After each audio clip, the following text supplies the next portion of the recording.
اچھا، یہ جو واقعہ ہوا ہے نا، یہ کوئی معمولی واقعہ نہیں تھا. جس شخص کو دنیا نے نظر انداز کر دیا، اس کے لیے اللہ تعالیٰ نے آسمان روک دیا. آپ نے حج 2025 کے اندر اللہ کی قدرت اور معجزے کو دیکھا کہ اکثر ہم لوگ سوچتے ہیں کہ اب کچھ نہیں ہو سکتا، سب دروازے شاید بند ہو چکے ہیں ہمارے لیے اور ہمارے راستے ختم ہو چکے ہیں. مگر جب انسان کی نیت سچی ہوتی ہے نا اور دل میں یقین ہو، تو پھر اللہ تعالیٰ اپنی قدرت سے وہ سب کچھ ممکن بنا دیتا ہے جو ہمارے خیال اور وہم و گمان میں بھی نہیں ہوتا. یہ نوجوان حاجی سب کچھ کھو دینے کے بعد بھی دیکھیے مسکرا رہا تھا.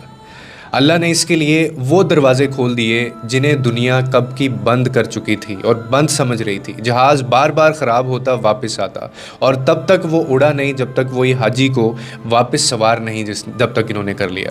یہ معمولی بات نہیں ہے، یہ اللہ کی قدرت کا ایک واضح ثبوت ہے. یہ واقعہ ہمیں سکھاتا ہے کہ کبھی امید نہیں چھوڑنی چاہیے.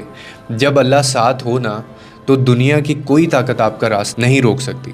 یہ واقعہ ہمیں ایک اور چیز بھی سکھاتا ہے کہ اکثر اوقات جو آپ کا خلوص ہوتا ہے، جو آپ کی نیت ہوتی ہے نا، اور جو آپ کی کوشش ہوتی ہے، وہ داڑھی کے اوپر بھی بازی لے جاتی ہے.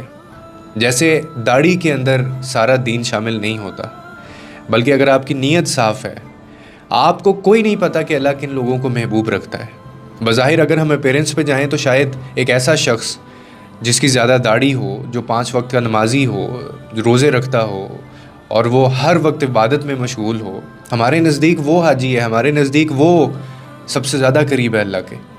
لیکن اللہ کبھی کبھی ایسے لوگوں کو بھی اپنے قریب اور محبوب رکھتا ہے.